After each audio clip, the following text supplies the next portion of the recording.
안녕하세요. 오늘은 임용시험을 준비하던 시절에 썼던 저의 일기장을 함께 읽어보려고 합니다. 제가 임용시험을 준비하면서 가장 심적으로 힘들었던 시기가 최종 합격 발표 직전, 바로 지금이었어요. 제가 복귀해둔 것만 내내 곱씹으면서 정말 하루에도 12번씩 롤러코스터 타는 그 마음을 겨우겨우 진정시켰던 것 같습니다. 분명 저처럼 어려움을 겪고 계시는 분들이 계실 것 같아서 이 영상을 만들게 되었습니다. 지금 느끼는 이 불안은 최종 합격 발표가 나야 비로소 해소가 되겠지만 그래도 그 전까지 너무너무 힘들잖아요. 그래서 한 경험자의 마음을 들여다보시면서 누군가도 이렇게 불안해했구나. 나만 그런 게 아니구나. 이렇게 생각하시면서 작게나마 위안을 얻으셨으면 하는 바람에 이 영상을 준비하게 되었습니다. 그리고 공부를 이제 막 시작하신 분들께서도 수험생활 미리 보기 느낌으로 보시면 도움이 되실 것 같아요. 한 개인의 솔직한 일기인 만큼 부드럽고 둥근 마음으로 봐주셨으면 좋겠습니다. 한번 읽어볼까요? 네, 먼저 1월부터 4월까지의 일기를 읽어보도록 하겠습니다. 이 시기는 제 공부의 암흑기였습니다. 제가 한창 독서실에서 공부를 잘 하다가 코로나가 너무 기승을 부리면서 어쩔 수 없이 집에 와서 공부를 하게 됐어요. 그런데 저는 정말 타고난 집순이로서 집에서 혼자 재밌게 잘 놀아요. 그렇기 때문에 집에서 공부하는 것과는 정말 잘 맞지 않았습니다. 그래서 일기를 보면 온통 후회와 자책으로만 뒤덮여 있습니다. 이 시기의 일기를 한번 들려드릴게요. 나는 임용시험 준비생이 맞을까? 내가 이 시험에 간절한 마음이 있긴 한 걸까?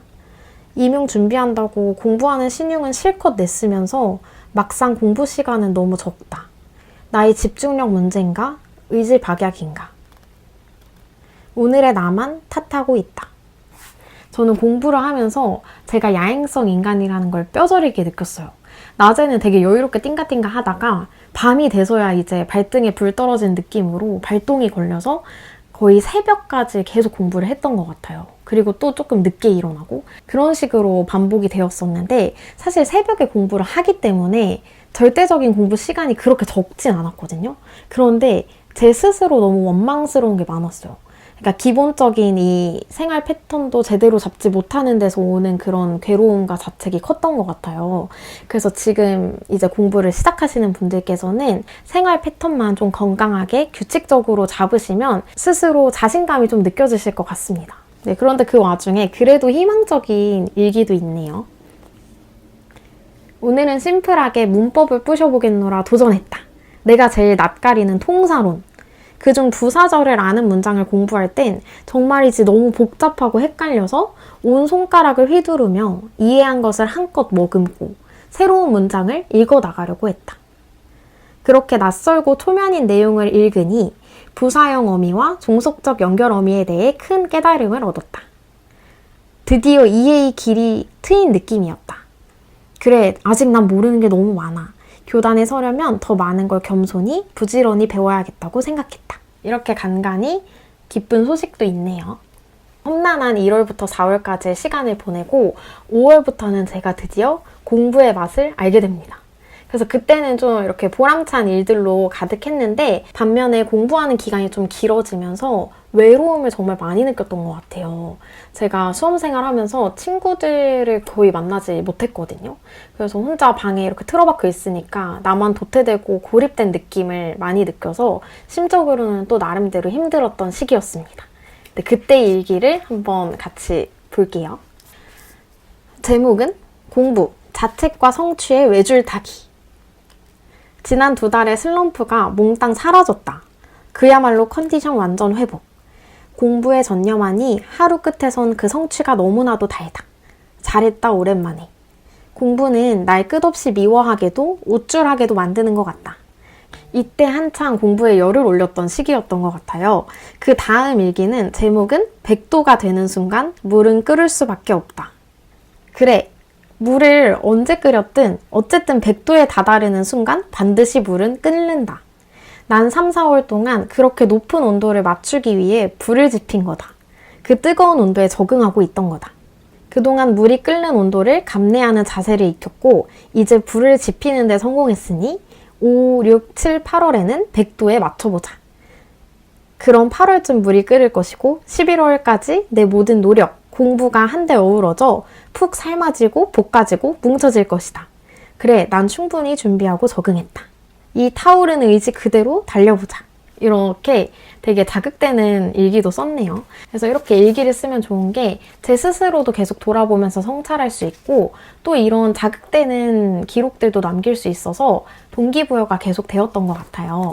그러다 보니까 수험 생활이 딱 끝나고 나서는 제 스스로에 대해서 진짜 잘 알겠더라고요. 그래서 저는 그게 수험 생활의 큰 수확이었는데 그래서 여러분들도 일기 쓰기를 꼭 추천드립니다.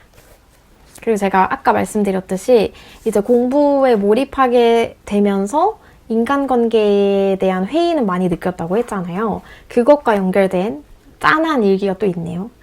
한 동생에게서 안부 연락이 왔다. 공부를 시작하고 연락이나 SNS를 안 해서 나를 다 잊은 줄 알았다. 그런데 날 기억하며 궁금해해주는 사람이 있다는 게 기뻤다. 요즘 들어 주변 사람의 소중함을 뼈저리게 느낀다. 약속 잡거나 연락을 하긴 망설여지지만 혼자서라도 그 인연을 생각한다. 간만에 연락이 반가워 그게 너무나도 기쁘던 저녁이었다. 좀 짠하지 않나요? 이제 그렇게 여름이 지나고 9월의 일기입니다. 창문을 열어놓으니 가을의 시원하고도 맑고도 쌀쌀한 바람이 온몸을 상쾌하게 적신다.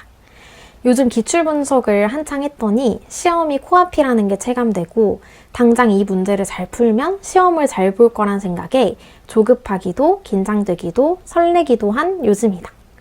기출을 풀면서 굉장한 설렘을 느꼈던 때였어요. 확실히 기출을 푸니까 실전에서 내가 어떻게 할 것이다 라는 게 그려지더라고요. 그래서 공부하시는 분들은 한 4월, 5월부터는 기출을 조금씩 풀기 시작하시면 조금 더 자극이 될 것 같습니다.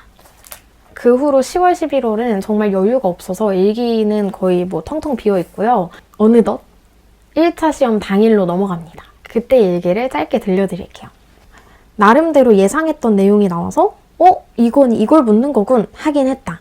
다만 온갖 생각이 한 번에 떠오르고 그중 답안이 요구하는 키워드를 몰라서 보태기 2배는 해서 썼다. 부디 채점자께서 인내심과 정성으로 내 답안을 관용적으로 봐주시길. 더 이상 만병의 근원 수험 생활을 하고 싶지 않다. 고립되고 몸이 망가지고 눈의 총명도가 사라지는 기분 너무 싫어. 그래도 1년간 좁은 방에서 혼자 외롭게 지내느라 고생했다. 결과가 어떻든 난 부끄럽지 않은 1년을 보냈다. 네, 이렇게 1차 시험을 보신 분들은 다들 아시겠지만 내가 아는 걸 막 뱉어서 쓴 그 기분 아시죠? 정말 장황하게만 쓴 것만 같고 저는 그런 기분이 되게 크게 들었거든요. 그래서 그런 내용이 위주로 있네요. 네, 이렇게 해서 1차 합격 결과가 났고요. 그리고 2차를 준비하는 동안에는 저는 일기를 거의 못 썼어요. 그러다가 1차가 끝나고 최종 합격을 기다리면서는 거의 매일매일 일기를 썼어요. 그렇지 않고서는 이 흔들리고 불안한 마음을 어떻게 감당을 할 수가 없더라고요. 그래서 저 스스로의 대화를 참 많이 했던 시기였습니다. 대책 없는 걱정, 합격의 에너지를 믿자 라는 제목이고요. 늦지막이 일어나 책 읽고 해리포터 보며 밥 먹고 엄마의 부엌 정리도 여유롭게 도와드리고 너무 편하고 행복한데 2차 생각만 하면 길을 잃어버린 기분. 시험 당일엔 그냥 미련은 없다. 내 인성은 잘 보여줬다. 이거였는데 생각할수록 미치고 팔짝 뛰겠다. 시료는 후회 없고 나눔은 크게 기억이 안 난다. 하지만 면접. 생각할수록 면접관 반응이 희미하다. 저녁부터 새벽까지 다음 카페, 유튜브, 블로그를 순환하면서 임고 합격을 검색 중이다. 걱정 그만이라는 내용이 있네요. 이 시기에는 제 마인드는 그냥 될 놈은 된다 하면서 근거 없는 자신감으로 하루하루를 버텼던 것 같습니다. 그리고 이제 어느덧 대망의 최종 합격 발표일입니다. 그때 제가 합격자 발표를 보고 난 일기를 들려드릴게요. 아침부터 요상한 꿈을 꾸고 심장이 쿵쾅거리면서 깼다. 거의 2차 후에 매일 시험에 관한 꿈을 꾼다. 어떤 선생님의 발표가 나왔네요. 고생하셨습니다. 라는 카톡에 진짜 심장이 쿵 내려앉았다. 그래, 이젠 어둠에 부딪혀야지 하는 마음으로 내 방에 올라갔다. 떨리는 손으로 입력. 마음의 준비를 했다. 합격자 명단에 없습니다. 이 멘트를 볼 줄 알았는데 그런데 웬걸 청량한 파란색의 네 글자가 선명히도 보였다. 순간 놀랐고 정신을 차려 석차를 보고 또 한 번 놀랐다. 이젠 시험을 위한 공부가 아닌 가르치기 위한 공부를 해야 한다. 실전이다. 그러니 벼락치기로 전략적으로 하는 공부를 때려치우자. 공부에 틀이 잡혔으니 더 많은 책, 더 두꺼운 개론서로 내 머리를 채우자. 알짜배기가 되어보자. 이날 역시도 공부에 대한 다짐을 했습니다. 이렇게 해서 최종 합격 발표가 나면 거의 바로 공무원 채용 신체 검사를 해서 보냈어야 됐어요, 결과를.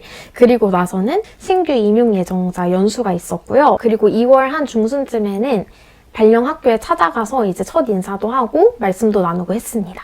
그리고 이제 2월 말이 되면 발령받은 학교에서 워크숍이 진행돼요. 그래서 이제 담임반도 나오고 업무 분장도 나오면서 진짜 찐 교사가 되는 그런 시기를 보내게 됩니다. 제가 그때 썼던 일기를 들려드리면서 오늘 이 영상을 마무리하려고 해요. 한번 들려드릴게요.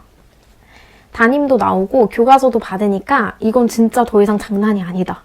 주제 선택 기획도 해보고 공부도 틈틈이 하고 학급 운영 기획도 해보자. 교수님들께 합격 소식을 전하고 저녁쯤에 답장을 확인했다. 어떤 교수님의 메일을 보니 아, 내가 교생 다녀와서 더 교사가 되고 싶었지 싶었다. 지금 학생과 학부모님에 대한 낯설미 커서 부정적인 생각이 가득인데 학교 현장에 있던 내가 그런 생각을 했다니 그 말을 믿어도 되지 싶다. 그래, 한번 해보는 거야. 따뜻한 편지에 너무나도 행복하게 하루를 마무리했다. 네, 이렇게 해서 수험 생활을 하던 시절에 저희 일기를 함께 공유해 보았습니다. 저희 사적인 이야기지만 누군가에게는 작게나마 위로가 되길 바라는 마음입니다. 지금 결과를 기다리고 계시는 분들에게도 그리고 이제 막 수험 생활을 시작한 분들에게도 꼭 좋은 결과가 따르길 바라겠습니다. 오늘도 저의 영상을 시청해주셔서 고맙습니다.